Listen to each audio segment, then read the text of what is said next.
নমস্কাৰ, মই আহি উপস্থিত হৈছোহি গিৰিজা শইকীয়াৰ ঘৰত, যিজনী গিৰিজাই আজি অসমলৈ গৌৰৱ কঢ়িয়াই আনিছে।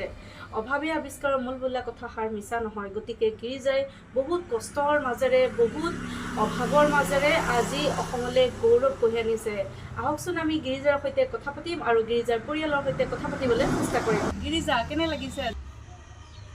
চেষ্টা কৰিছিলোঁ, বহুত কষ্টও কৰিছিলোঁ, বহুত হয়তো মা দেউতাৰ আশীৰ্বাদৰ কাৰণে মই ইমানখিনি আগবাঢ়িব পাৰিছোঁ। ভৱিষ্যতে কি পঢ়িম বুলি ভাবিছা তুমি?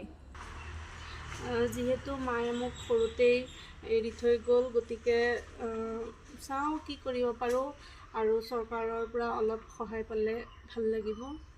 যিহেতু মাক নোহোৱা ছোৱালী, তাই সৰুতে মাকে এৰি থৈ গ'ল, গতিকে বহুত কষ্টৰ ফলত, বহুত অভাৱৰ ফলত তাই আজি এইখিনি আগবাঢ়িছে। আজি 100% পাইছে তাই। মই বহুত সুখী বাপেকটো হৈ। মুখ্যমন্ত্ৰী ডাঙৰীয়াৰ ওচৰত এটাই অনুৰোধ কৰিছোঁ, যাতে ছোৱালীজনী ভৱিষ্যতে কিবা এটা সংস্থাপন দিব পাৰে, এই মোৰ আৰু প্ৰাৰ্থনা। আমি গিৰিজাৰ উজ্জ্বল ভৱিষ্যত কামনা কৰিলোঁ আৰু মুখ্যমন্ত্ৰী ডাঙৰীয়াই যাতে এই পৰিয়ালটিলৈ সহায়ৰ হাত আগবঢ়ায়, তাৰ কাৰণে আমি আশা কৰিলোঁ। কেমেৰা পাৰ্চন মানসৰ সৈতে মই পিংকি, DY365 গুৱাহাটী।